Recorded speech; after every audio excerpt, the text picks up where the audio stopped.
Imagina por un momento que cometes el error más catastrófico posible. O sea, acabas de ser rescatado de una situación de esclavitud, de miseria absoluta, todo gracias a una intervención monumental. De esas que desafían toda lógica, claro. Exacto. Y sin embargo, a la primera de cambio, cuando tu salvador se ausenta unas semanas, pues entras en pánico y le traicionas de la forma más pública, humillante y grotesca imaginable. Uf, la confianza se rompe en 1000 pedazos. Totalmente. Y la respuesta a esa traición no es que te destruyan, sino algo casi mucho más frío. Te dicen algo así como, mira, te voy a dar todo lo que te prometí, la riqueza, el éxito, el territorio, Pero pero no quiero volver a cruzar una palabra contigo. Me aparto para siempre. es un escenario demoledor, la verdad, porque, plantea una crisis donde el castigo no es perder los bienes materiales, sino perder absolutamente la relación, el silencio y la distancia como respuesta a una traición. Y ese es precisamente el corazón de esta inmersión profunda de hoy.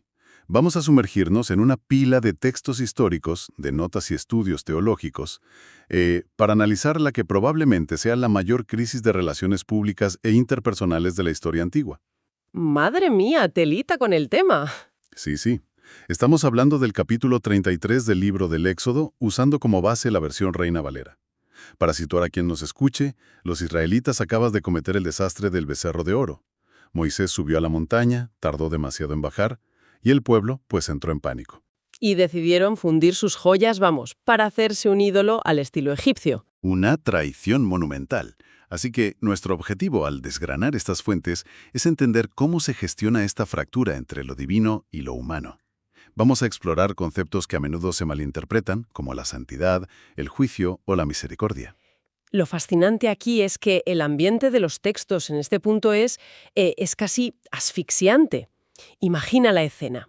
Acaban de salir de la euforia de la liberación de Egipto, pero de repente el clima en medio de ese desierto se vuelve plomizo, súper tenso. Sí, todo pende de un hilo. Exacto. Lo que las fuentes exponen aquí es un choque frontal, casi un choque de trenes teológico entre la santidad absoluta de la divinidad y, por otro lado, el anhelo humano de intimidad y propósito. Pues vamos a meternos de lleno en la primera respuesta que se da a esta crisis. Dios le plantea a Moisés lo que podríamos llamar un trato agridulce, por decirlo de alguna manera. Ya, un trato con mucha letra pequeña. Total. Básicamente le dice, recoge el campamento y sigan adelante. Subid a la tierra prometida, esa tierra que fluye leche y miel que juré daros, y voy a cumplir mi promesa de barrer a vuestros enemigos, a los cananeos, amorreos, hititas, a todos.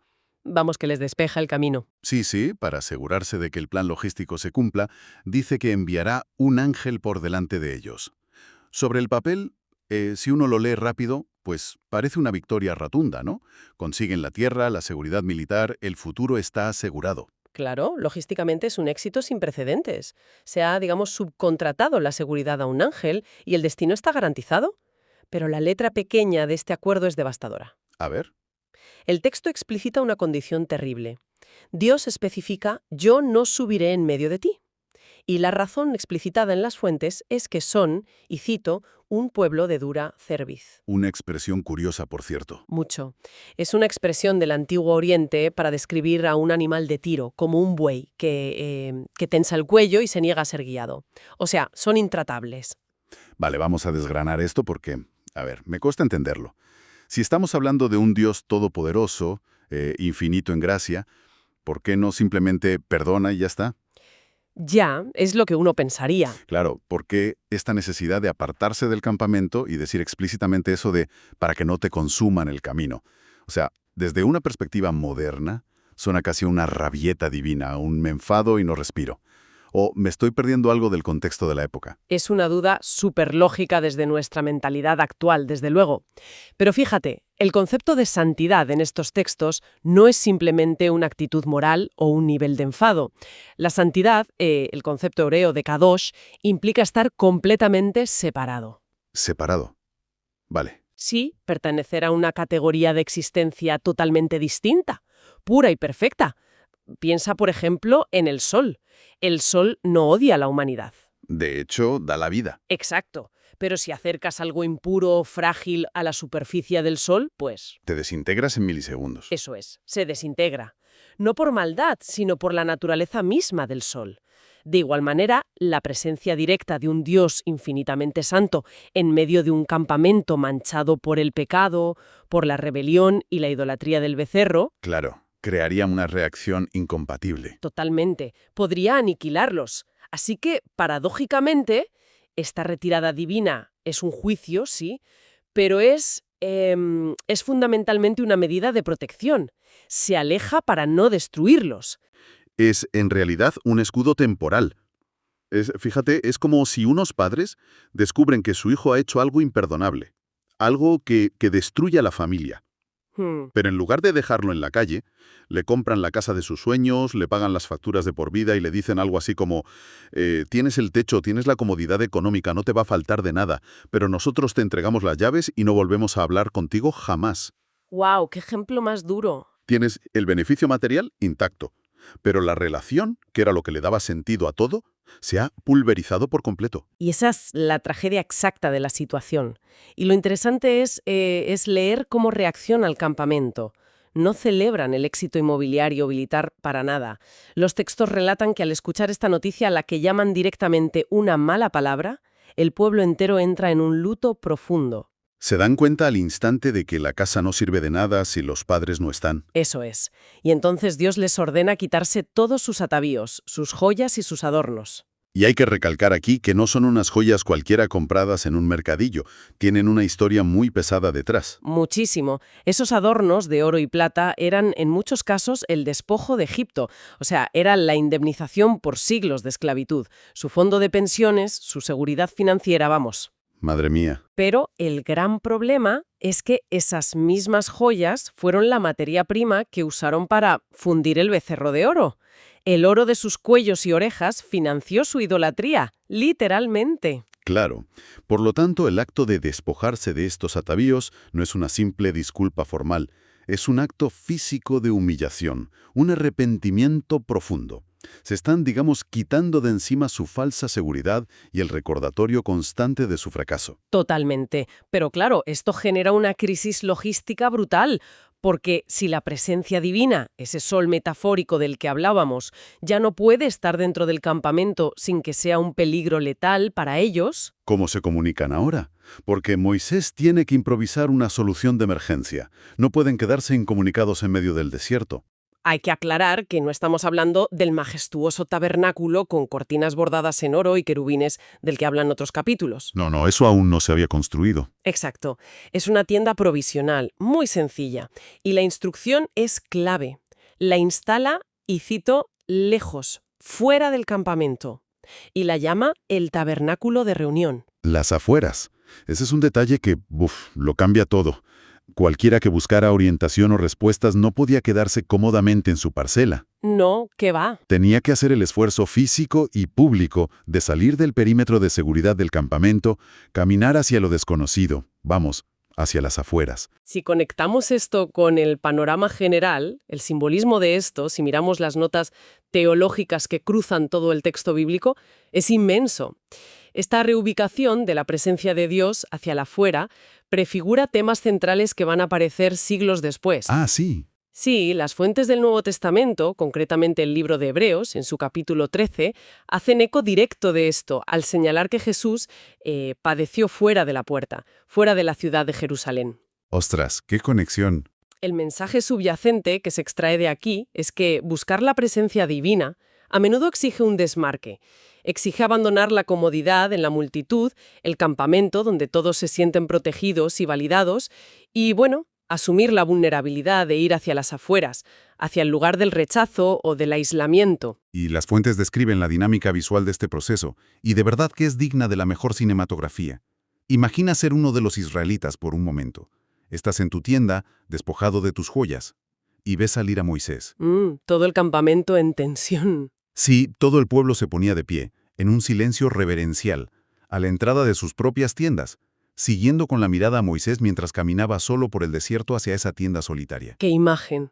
Y justo en el instante en que Moisés cruzaba la entrada, el cielo reaccionaba. Una inmensa columna de nube descendía y bloqueaba la puerta. Y en ese momento, desde la lejanía del campamento, todos se postraban y adoraban. Hay un contraste enorme entre el miedo paralizante del pueblo a lo lejos y lo que ocurría dentro. Y fíjate, ojo con un detalle que mencionan los estudios, Josué, el joven ayudante, se quedaba allí en la tienda empapándose de esa atmósfera. Preparando el terreno para el relevo generacional, claro. Exacto. Es una imagen de transición de liderazgo preciosa. Pero lo central aquí es el contraste de intimidad. El pueblo observa el fenómeno meteorológico, por así decirlo, pero Moisés experimenta la cercanía absoluta. Espera, porque aquí, leyendo el texto literal, me encuentro con una aparente contradicción flagrante. El documento dice textualmente que dentro de esa tienda Dios hablaba con Moisés cara a cara como habla cualquiera a su compañero. ¿Sí? Vamos a ver, si acabamos de establecer que Dios es como un sol radioactivo, un fuego consumidor, tan peligroso que tiene que mudarse al exilio logístico para no fulminar a la gente, Ya sé por dónde vas. ¿cómo es posible que a la vez se tome un café metafórico cara a cara con Moisés como si fueran dos colegas en una terraza? O sea, o te desintegra o es tu amigo. Las dos cosas no cuadran. Es una de las aparentes paradojas más bellas de toda la narrativa, te lo aseguro. La clave aquí es entender que el lenguaje antiguo, el modismo hebreo de hablar cara a cara, o panim el panim, Panim el panim, vale. eso es, no debe interpretarse como una descripción anatómica. O sea, no significa que Moisés estuviera escrutando las retinas o las facciones físicas de Dios. De hecho, unas líneas más adelante, el texto dejará clarísimo que eso es imposible para un ser humano. Vale, entonces, si no es ver una cara literal, ¿a qué se refiere exactamente? Pues describe una calidad de intimidad absoluta. Significa una comunicación sin filtros, sin intermediarios, sin enigmas ni visiones oscuras. Es una relación basada en una confianza total. Mientras el resto de la nación tenía que depender de señales externas, como la nube, el trueno o la distancia, Moisés tenía acceso directo al carácter divino. Era un diálogo 100% transparente. Entendido. O sea, es la diferencia abismal entre enterarte de lo que piensa un líder mundial leyendo un frío comunicado de prensa oficial o tener su número personal, llamarle por la noche y escuchar su voz directamente preguntándote ¿qué tal el día? Me encanta esa comparación, tal cual. Y Moisés va a usar ese número personal, esa línea de crédito de intimidad ilimitada, de una manera magistral en el siguiente momento de la historia. Entramos entonces en lo que los teólogos consideran una de las negociaciones intercesoras más audaces jamás registradas. Sin duda. Porque la escena ahora cambia al interior de esa tienda. Moisés no se conforma, se sienta a negociar y básicamente rechaza la oferta inicial del ángel protector. Empieza a presionar usando lo que podríamos llamar la carta de la identidad. Le dice a Dios, mira que esta gente es tu pueblo. Es una jugada retórica brillante, fíjate. Total, porque después del becerro de oro, Dios le había dicho a Moisés, tu pueblo, que tú sacaste de Egipto, se ha corrompido. Casi pasándole la patata caliente, ¿no? Y ahora Moisés se la devuelve y le dice, no, perdona, son tuyos, llevan tu nombre. No puedes simplemente externalizar el problema a un ángel y desvincularte. Qué bueno. Y el clímax de esa negociación llega con un ultimátum que de verdad deja sin aliento. Moisés dice textualmente, si tu presencia no ha de ir conmigo, no nos saques de aquí. Paremos un segundo a medir el peso de esta frase. Es brutal, sí, sí. El desierto del Sinaí es un lugar inhóspito, estéril, muy peligroso. Y el destino, Canaán, es la tierra de la abundancia, de la prosperidad, la seguridad soñada durante generaciones enteras de esclavitud. Ya. Que prefiere quedarse estancado en la miseria y el peligro del desierto, siempre y cuando Dios esté con ellos, antes que entrar a la utopía terrenal de la tierra prometida si Dios no los acompaña. O sea, está diciendo que el destino sin la compañía no vale absolutamente nada. Entonces, ¿qué significa todo esto? A ver si lo entiendo. Es como si logras conseguir el pase VIP definitivo, el más exclusivo, para el festival de música de tu vida. Vale. Ese pase te da acceso a primera fila, catering gratuito, zona de descanso de lujo, todo gratis, ¿vale? Pero de repente te mandan un mensaje diciendo que la banda principal, el único artista por el que realmente hiciste el viaje, ha cancelado. Ostras. Y va a tocar una banda tributo. De repente, todo ese lujo, toda esa exclusividad, carece de sentido por completo.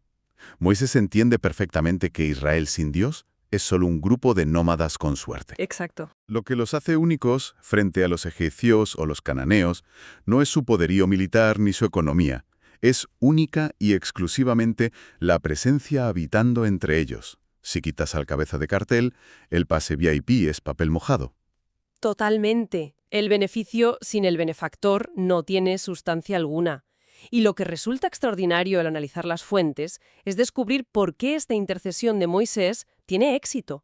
Moisés no convence a Dios presentando un currículum mejorado del pueblo. No dice, mira, han tirado las joyas, ahora se van a portar bien, han aprendido la lección. Para nada. No hay méritos. Moisés apela puramente al concepto de gracia. Repite constantemente, si he hallado gracia en tus ojos. Frente a la total bancarrota moral de Israel, la única moneda de cambio que funciona es la misericordia inmerecida. Y Dios cede ante ese argumento. Cede de una manera rotunda y sobre todo sanadora. Responde, mi presencia irá contigo y te daré descanso. Los estudiosos señalan que la figura de Moisés en este preciso instante actúa como lo que en teología se denomina un tipo de Cristo. Es decir, un modelo o anticipo. Exactamente. Un mediador que, teniendo una relación perfecta con lo divino, se interpone en la brecha entre la justicia aplastante que merece una infracción y el infractor culpable y logra restaurar la relación asumiendo él la carga de la negociación. Desde luego es una victoria diplomática colosal. Moisés acaba de salvar el futuro de toda una nación solo con palabras, y me imagino que tras escuchar ese «mi presencia irá contigo», Moisés se debe sentir eufórico. Ya ves. Siente que la línea directa funciona, porque en lugar de dar las gracias e irse a dormir tranquilo, decide tensar la cuerda al máximo. Se envalentona con esa intimidad y pide algo absolutamente inaudito. Y aquí es donde se pone realmente interesante. Llegamos al punto álgido de nuestra inversión en estos textos. La petición que literalmente rompe todos los esquemas. Moisés, con el perdón colectivo ya en el bolsillo, con el pasaporte a la tierra prometida validado por la máxima autoridad, deja a un lado al pueblo por un segundo. Se vuelve un tema personal y lanza la gran frase. A ver. Te ruego que me muestres tu gloria. Fíjate en el salto que da. Ya no pide protección, ya no pide logística, no pide ángeles ni tierras. Quiere rasgar el velo de la realidad. Quiere experimentar la esencia cruda de la divinidad. Y la espiritualidad humanas. Dios no se ofende por la petición, que eso es importante, pero establece un límite de seguridad infranqueable. Claro, el límite mortal. Le dice, no podrás ver mi rostro porque no me verá hombre y vivirá. Por mucha intimidad que hayan desarrollado en esa tienda, Dios sigue siendo infinito, sigue siendo trascendente. La estructura misma de un ser humano simplemente colapsaría, se desintegraría ante la exposición directa y sin filtros a la esencia pura del Creador. Es, digamos, demasiada realidad para un envase de barro. Pero lo hermoso del texto es que la respuesta no es un portazo, no es un no a secas. Se produce una especie de coreografía divina de protección súper curiosa. Sí, la escena de la peña. Exacto. El texto relata cómo Dios le indica a Moisés que se coloque en una hendidura de la peña, un hueco en la roca, y le dice, mientras paso te cubriré con mi mano, y cuando haya pasado, apartaré mi mano para que veas mis espaldas. Es decir, Moisés solo podrá ver la estela, el rastro luminoso o la resonancia de esa gloria una vez que haya pasado, pero nunca el impacto frontal. Y esto plantea una pregunta importante al leer estos textos, teológica sobre todo. Cuando Moisés pide ver la gloria, ¿qué es exactamente lo que Dios promete mostrarle? Porque claro, nuestra mente, súper influenciada por películas y efectos especiales, inmediatamente imagina un despliegue de fuegos artificiales cósmicos, dimensiones colapsando, una luz que ciega o puro poder bruto destructivo. Claro, el poder de crear galaxias y destruirlas, no. Eso es. Pero las fuentes nos sorprenden con algo completamente distinto. Dios responde a la petición de mostrar su gloria diciendo, yo haré pasar todo mi bien delante de tu rostro y proclamaré el nombre de Jehová delante de ti. Y luego añade una declaración de su soberanía inquebrantable. Tendré misericordia del que tendré misericordia y seré compasivo del que seré compasivo. ¡Wow! El matiz clave aquí es que la gloria de Dios no se define por un espectáculo de pirotecnia de poder letal. La manifestación suprema de su grandeza, su verdadera gloria, es la revelación de su carácter moral. Su esplendor reside en su bondad abrumadora, su compasión infinita y su capacidad soberana de otorgar gracia a quien directamente no la merece. Ostras, eso cambia la perspectiva por completo. El mayor poder del universo no se jacta de su capacidad de destrucción, sino de su bondad. Y no sé, me quedo pensando en esa imagen física tan potente que narrábamos, la de Moisés escondido en la hendidura de la peña. Creo que es, poéticamente hablando, una de las metáforas de refugio más impactantes que existen. Es preciosa, sí. Piénsalo, es la paradoja cósmica definitiva. El mismo ser que posee un poder tan insondable y una santidad tan pura que su mera presencia podría pulverizarte en un nanosegundo, Sí, sí. es exactamente el mismo ser que moldea la roca para darte en escondite, y usa su propia mano para escudarte de esa letalidad. El peligro inminente y el refugio absoluto emanan exactamente de la misma fuente. O sea, te protege de sí mismo para poder estar cerca de ti. Qué maravilla. Es una síntesis brillante de las tensiones que atraviesan todos estos documentos históricos que hemos estado analizando. Si damos un paso atrás y observamos las corrientes subterráneas de todo este episodio, vemos un patrón clarísimo sobre la condición humana y la divinidad. A ver, cuéntanos. Primero, se establece la dura realidad de que la traición y el egoísmo rompen la comunión. El pecado hace que la cercanía sea peligrosa y obliga a un distanciamiento radical, representado en ese despojo de las joyas y la tienda en las afueras. Vale, el problema inicial. Exacto. Segundo, se demuestra que la fractura no tiene que ser el final. Una intersección honesta que apela a la gracia y no a los propios méritos tiene la capacidad de restaurar lo que parecía roto para siempre.